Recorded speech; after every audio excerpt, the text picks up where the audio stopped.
Hi there, Chris Benson's back with Benson, another episode for you, and it's an audio interview going back to 2011, December 2011 to be precise, and it was an interview I did with Ken Dodd for my Saturday Superstore show on BCB Radio in Bradford.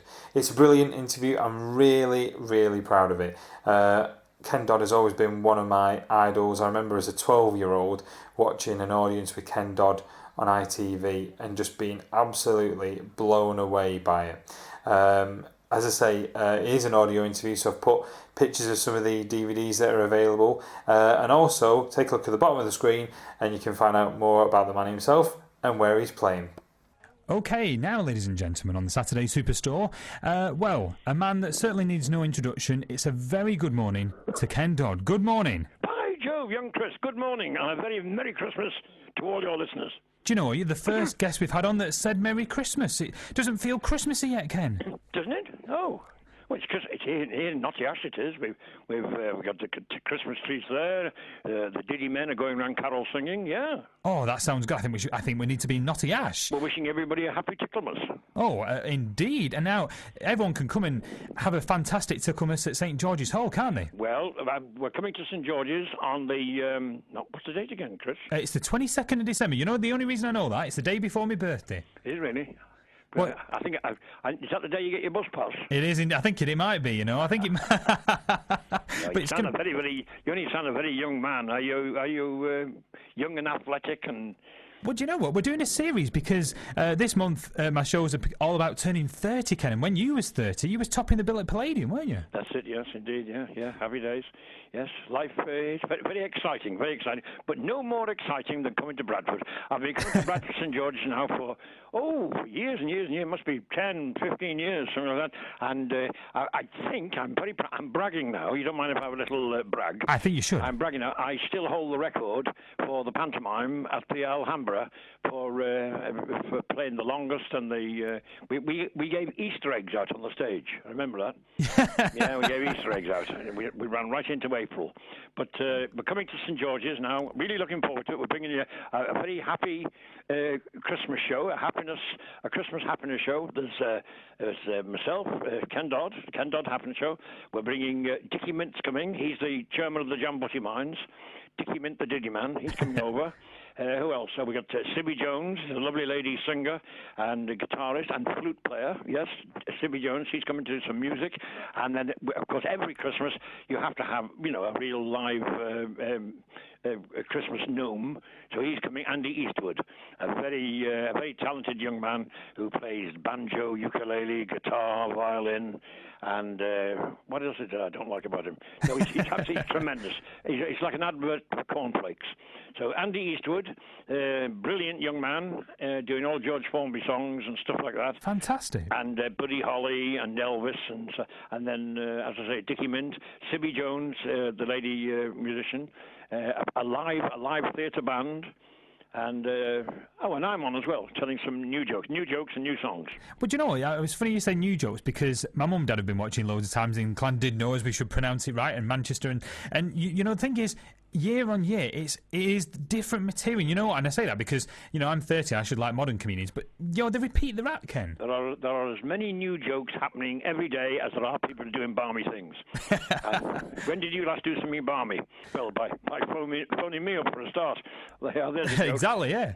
Well, Christmas is a great time for jokes, and all the ladies should be doing your Christmas puddings now. All the ladies, and here's a little tip from Notty Ash: don't bother messing about with all the. Just stick it in the food mixer and beat it all up. I think that's the best way, isn't it? Mm-hmm. So the Christmas puddings are going to be done. What else is going to be done? The mistletoe is going to be hung up, especially for young men like you. I think it should. The holly is going to be right. Got to get the holly in. The decorations. Yeah, get the kids making the decorations. That's it. I mean, like you say, St George's as well. It's a fantastic venue. Even more now, it's lit up with all the lights outside. It is a nice hall, actually. It's a very nice hall, and you've had some very, very brilliant people there. We have. I mean, it makes me sad thinking of some of the venues perhaps in West Yorkshire that have closed over the years. No, no. There are more theatres today than there were, say, in 1930, 1940. Really?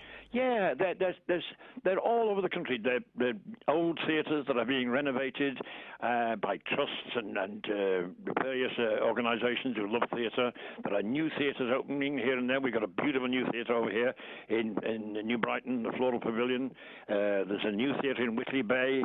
There's new theatres all over the country, and beautiful old theatres like the Leeds Grand. I opened the other one, brand new City of Varieties, only 2 or 3 weeks ago. Do you know, funny you mentioned the City Variety, because, I've seen in my youth a couple of clips when they were repeated the good old days, which of course was filmed there, wasn't it? The magical thing about it is the new City of Varieties, they've kept the same magical atmosphere as the previous City of Varieties. It is beautiful, it is new, all the seats are lovely, the decorations are lovely, the seal, everything, the curtains, new stage, new dressing rooms, which is very important.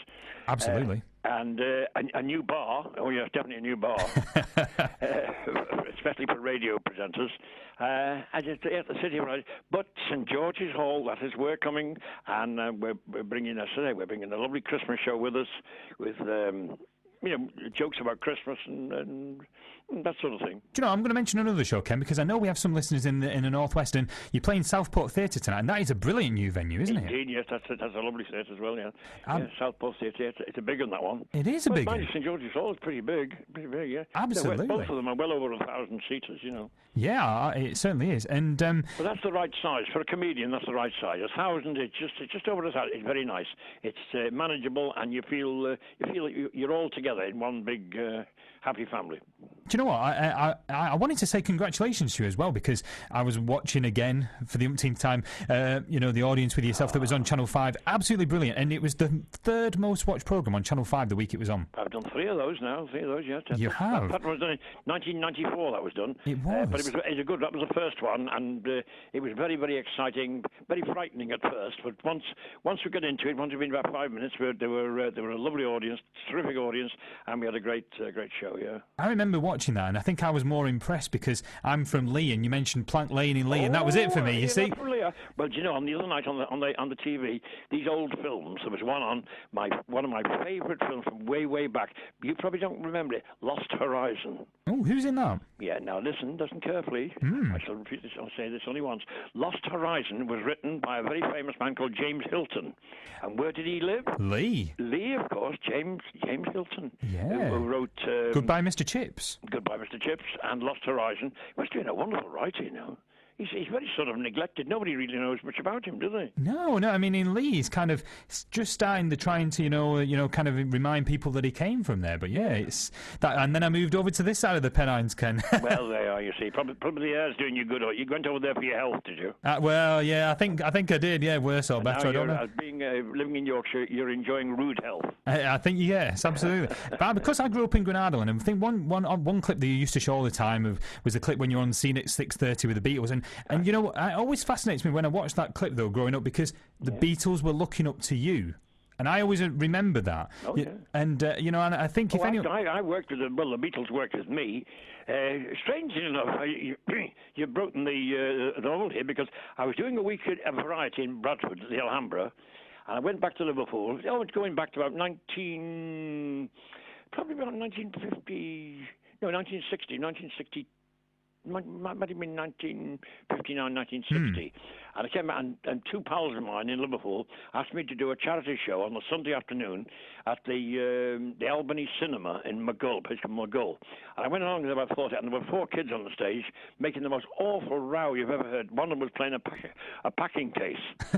And he came to me afterwards, and he said, maybe you'll get us a few bookings. I said, yeah. Anyway, a couple of years later, they're guesting on the radio show, and Paul McCartney said, we've been with you before, you know, Doddy. I said, no, not me. Yeah, he said, don't you remember that? That's St John's Ambulance charity shop. I said, that wasn't you, was it? No. Said, yeah, we were terrible, weren't we? I said, well, you have improved a bit, yes. That's brilliant. Yeah, that was the Beatles. Oh, yeah, I knew them well, yeah.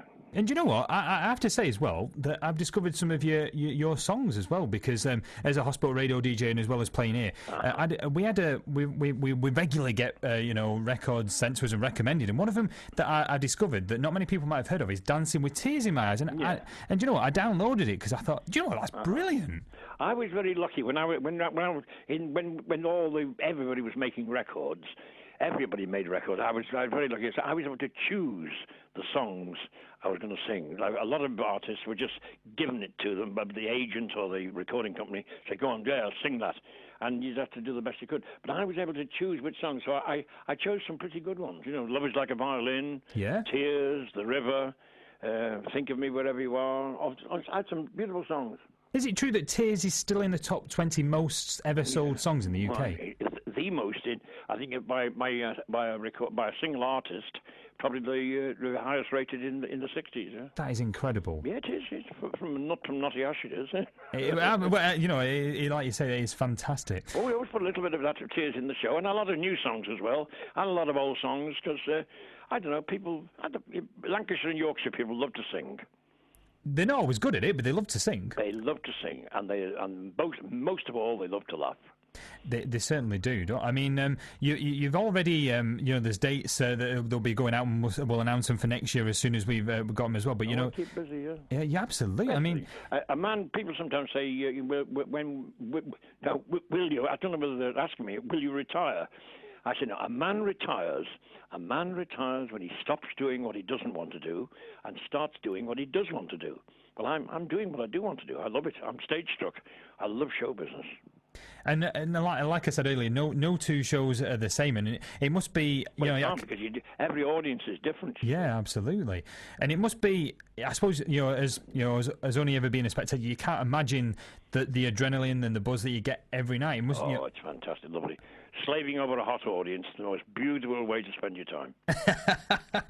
Whilst we're doing it, let's plug. Let's just give the number to the listeners, and we'll. It's 01274 432 000. That's the number to get in touch with St George's Hall to book tickets for Ken Dodd on the 22nd of December. I will put the details on the website. But Ken, we've got to plug, haven't we? Thank you, young man. You're very good at it, aren't you? Hey, well, you know what? You've got to come and work for the Jambutti mines, and we'll get the exports up. I think you should try me on work experience first. But it's a terrible experience. Absolutely, I can believe it. But like you said, the stand-up now, to think that you've been doing it, like you say, 60 years almost. 57 is 57 years, and so the other day the Queen presented me with a tin of soup. I hope it was a decent soup. Oh yes, good. Yes, Invercocky leaky. I mean, you did the Royal Variety. Was it about 5 years ago? The 2006 was it? I've done about 15 Royal shows in total, yeah. And I've done about 6 or 7 Royal Variety performances. Yeah. Because you was invited to do Tears. They are lovely people. You was invited to do Tears. Was it for the BBC programme, I think, in late 76? Because they were doing songs from the Queen's first 25 years, weren't they, on the throne, I think? Well, one of the most thrilling ones we did was when I did the Royal Christmas party at Windsor Castle. Right. A private party for all the staff and for the royal family at Windsor Castle. That was wonderful. That, like you said, there's probably unbelievable experiences you've had and people you've met. It is one for you, and it's kind of what was your favourite programme growing up on television? In the early days, because I can go back before television. I can go to radio. Absolutely. When I was a little boy, my sister and my brother, we used to have our heads halfway down the radio set, listening to Bandwagon. Bandwagon with Arthur Askey and Stinker Murdoch, and then during the war, Itmar. But Bandwagon was wonderful. They were a marvellous little man, he was, Arthur Askey. Oh, fantastic. And then we used to listen on Children's Hour. We listened to a man who wrote plays called, a very exotic name, L. Dugard Peach. L. Dugard Peach, and he wrote plays all about history, all about the how kings and queens and dukes and battles, and how Lancashire people taught Yorkshire people how to play cricket, all that sort of thing. I mean, like you say, the radio was such a captive thing in those days. I mean, unfortunately, marvellous radio. Perhaps not the case radio now. But it's probably the best medium more for comedy because it takes place in people's minds. You see, you can take a little bit of music. Here we are in Hong Kong. Oh, here we are in Australia. And Absolutely. you can do anything you like on radio because you're really tickling people's minds. You're playing with people. You're tickling people's imagination. And that's the most wonderful thing for a comedian, to get an audience's imagination going. That's fantastic. Then came television, which wasn't very good at first because it's the screen. They were tiny little screens. They're usually green, and then in black and white. And it was okay. Cafe Continental and stuff like that. Not really. They weren't really very good. But then it started getting better and better and better. Yeah, television. And then I opened BBC Two in the North. Really? BBC Two in the North, my show, a Christmas show. Oh. I played to the highest audience ever barring the Queen's speech, the highest audience ever, because one Christmas, and I've got the details here, I've got it in a printed form from the BBC, I had an audience, I think it was just near enough to 34 million. That is for one. That is 34 million. Man, there was only they couldn't watch anything else. I think it was only BBC One. So 34 million is staggering, isn't it? And to think that they're lucky if they get 10% of that. A program now that gets 7 million is supposed to be a hit show. Yeah, it's like you say, it's gone are the days, like you say, where programs used to get 20, 30 million, and it's at one time you just had to cough on television or sneeze and you were famous.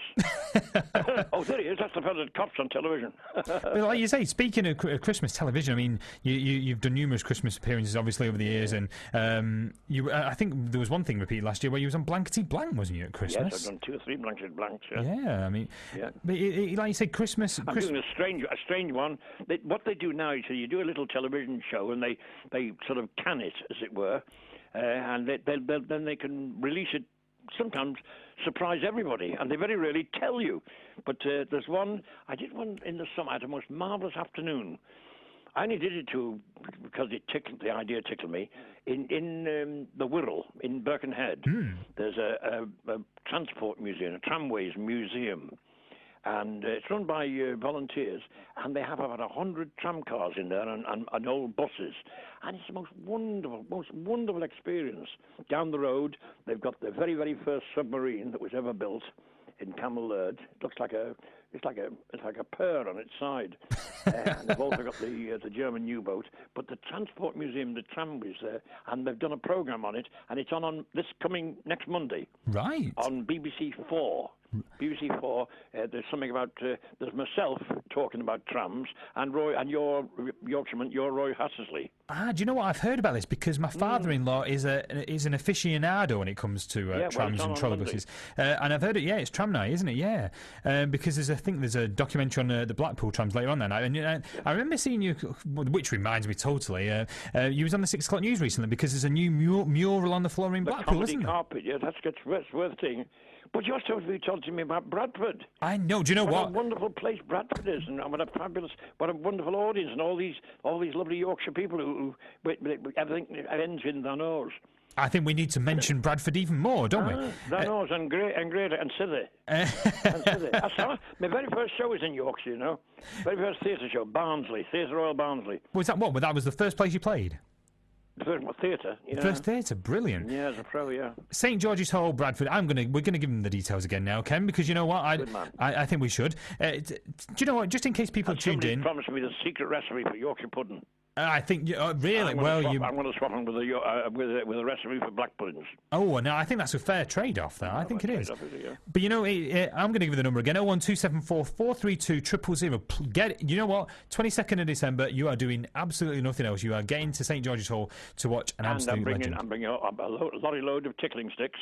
So if you come there, I'll present you with your very own tickling stick. Do you know what? That sounds. They're British made, they're made in Cumbria. Virgin wool, if you're allowed to say that on television. I think we are. Okay. And but like you say, it's a. I mean, for anyone that hasn't seen you, Ken, there might be a few youngsters out there. You know what? Describe a typical show. Well, I mean, it's rather like one of those kaleidoscopes you look through. It starts off with the overture, you know. Da da dum da da dum da da dum dum dum. Happening. Then they play what they call play you on tab music. da-da-da-da-da-da-dee, and I come on with my drum and saying, "Bye, Joe, what a beautiful day. What a beautiful day for jumping off the top of Blackpool Tower, holding your granny's corsets over your head and saying, how's this for hang gliding? What a beautiful day for ramming a cucumber through the vicar's letterbox and saying, look out, the Martians are coming." And so you do all that, and then you do all the hello gags. Yeah, bye, Joe, missus, all that. Then you do some topicals. You see, about what's the headlines in the newspaper, Absolutely. Doing that sort of thing. What do you do then? You go through all different kinds of jokes, all different kinds of comedy, a kaleidoscope of comedy. Before you get to the stage where you can talk about people's imaginations, how men's legs get very lonely, particularly at Christmas time, men's legs standing in your trousers in the dark all day. Yeah. How do you adopt a traffic cone for Christmas and that sort of thing? I think, yeah. But, I mean, of course, there is like you say, it's such, interactive's probably the right word, because, it is like literally... a laugh, you were timed once, and you got the record in the Guinness Book of Records, but it is literally like laughs every second. Happiness. You don't get a rest, Ken, do you? Happiness at Christmas, a season of goodwill when everybody's friendly with everybody else. I think I have a marvellous job, I only see happy people. I look down there and I see people smiling and laughing. That's a marvellous... I know it's not entirely real, but it's a marvellous way to spend Christmas. It sounds like a fantastic way to spend Christmas. It really does. We're going to put the details on the website, Ken, and it's been absolutely terrific. And you're going out carol singing tonight, are you? Oh, I think it'd be Ding Dong Merrily and High, absolutely, tonight. I went out the other night. We went carol singing with the Diddy Men. With Diddy Men carol singing. We went to this big house. And we sang, Good King Senseless and stuff like that. And we knocked on the door, and the man came to the door, and they gave us a mince pie and 10p each. He said, and some dry shoes and socks. He said, you deserve it, lads. This is a lighthouse. Oh, that's brilliant. Well, you see, you had more luck than I did. But, thank you very much. And we will definitely, we will be... I'll be over the Pennines to the Bradford. You know what? What's the date again? 22nd? 22nd of December. I'll put that on my advent calendar. Absolutely. It is a day not to be missed, and we will be reminding listeners of the number and the details during the show. Thank you very much, Ken, for coming on. Thank you very much, young man. A Merry Christmas and a Happy New Year, Happy Healthy New Year to all your listeners. Happy Ticklemas, Merry Christmas, everybody. Ken Dodd there. And I hope you enjoyed that. I really hope you enjoyed that. We recorded that 8 days ago, and I've been trying for ages to get an interview with Doddy. Finally paid off, you see? Keep going, and that's what happens. One of my idols on my wish list of interviews finally got there. So I was chuffed with it. Let me know what you think. Email me.